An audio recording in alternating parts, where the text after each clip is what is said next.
So you can clearly see the legacy media is losing viewers and trust. So would it not be maybe more financially beneficial to, start telling the truth, or, build the trust back up in the public, if they're slowly dying out and people are going to alternative media and obviously different internet sites? So why do they basically continue to double down on what they know? They must have teams who sit there and look. Basically, people have no trust in us. They're going to these sites and they're like, well, we're just going to keep doing what we're doing. Maybe it is because it's more financially beneficial, because the advertisers' money is so much stronger than the alternative media. So what are your thoughts on that? Well, actually, your question betrays you, because from your question, I can tell you're probably an honest person who doesn't have nefarious intentions and isn't thinking about ways to undermine other people. You're thinking about how to compete and how to do better and how can we get more and things along those lines. I don't think that's the calculus at work here. I think these are people who are used to being in positions of power, and I know how to wield and use that power to maintain their status or to increase it.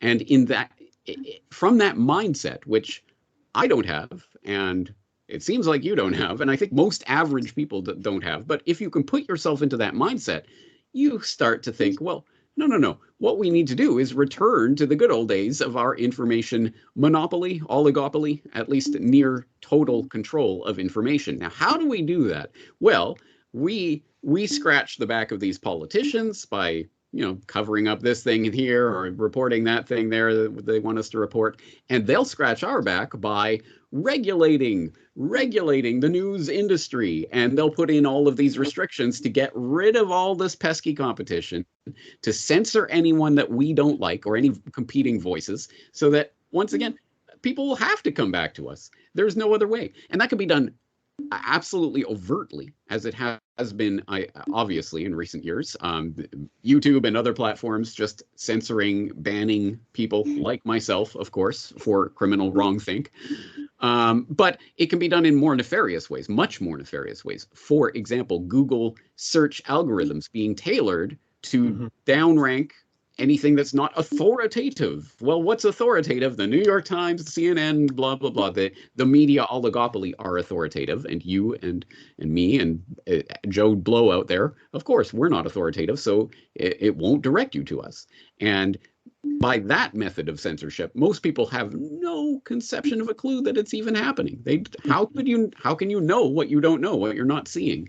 And so, unfortunately, there are many, many ways to do this. But I think that's the way in which this is being approached. It's not how can we improve our product so people actually want it. It's no, how can we limit the competition so that people have to come back to us for our product?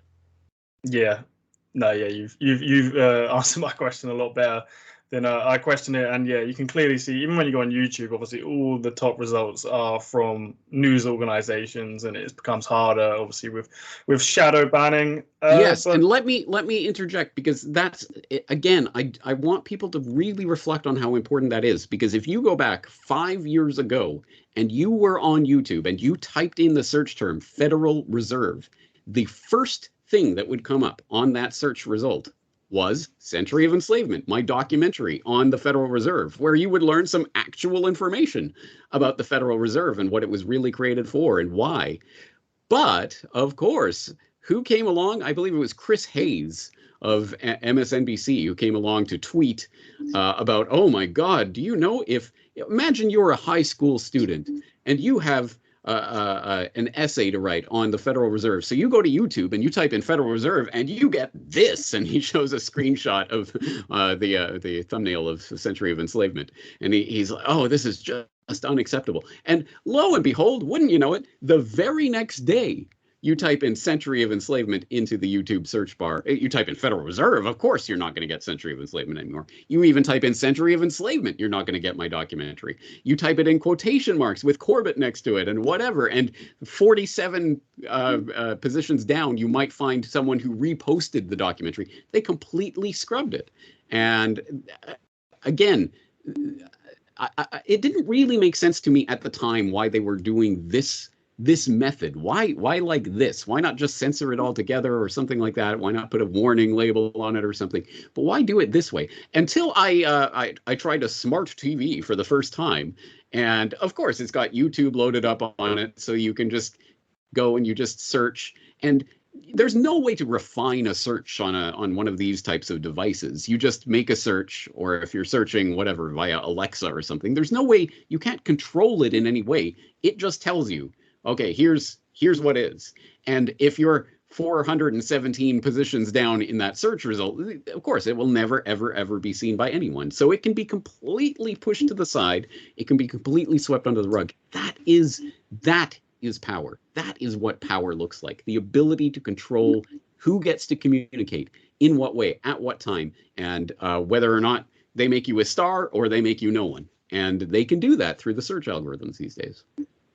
Yeah, that's an interesting point. I have a smart TV in my house. I've never really thought about that. Yeah, the filters are different on your phone. You can refine it much more. So that is an interesting point. Just before we move on, I actually remember something you spoke about before, of maybe, before 2015, 2010 sort of years, where didn't YouTube used to have like the top search thing? So you could find like 9/11 documentaries, 9/11 truth documentaries. So could you touch on that just for a minute, because I'm only 21, and if I do have any friends watching or people of a similar age, obviously I have no memory of that because I've been about 10 years old. So could you I feel like a grandpa talking about the olden days, but it's true. Yeah, 2007, 2008, I remember it very well. When I was first starting out, just starting to understand and find out about this information on the internet, in fact, through places like YouTube, which is unthinkable from today's perspective, but back in the day, it was the Wild West. And yes, YouTube had a front page, which was the same page for, I think, everybody in the world. It wasn't even standardized by country at that point. And it had whatever was, the trending videos or whatever they called it. There was something called Google Video that existed back before YouTube, or around the same time as YouTube, that did the same thing, the top 10. And I remember every single day back when I was first getting into this and just starting to find out all this information, and I was really excited about it. And every single day, the top 10 would be populated by 7 documentaries of, Terror Storm and things like this. Like real incredible documentary stuff was getting to the top every single day. Until, of course, then they sort of changed it from the top 10 to the trending, which of course means whatever they want it to mean. And then they shove it off to the side, and then they make it sort of a drop down, so you have to like click through to find it, and then they just scrub it all together. So that's the evolution of this type of thing, because I really do. In a sense, I'm very, very optimistic.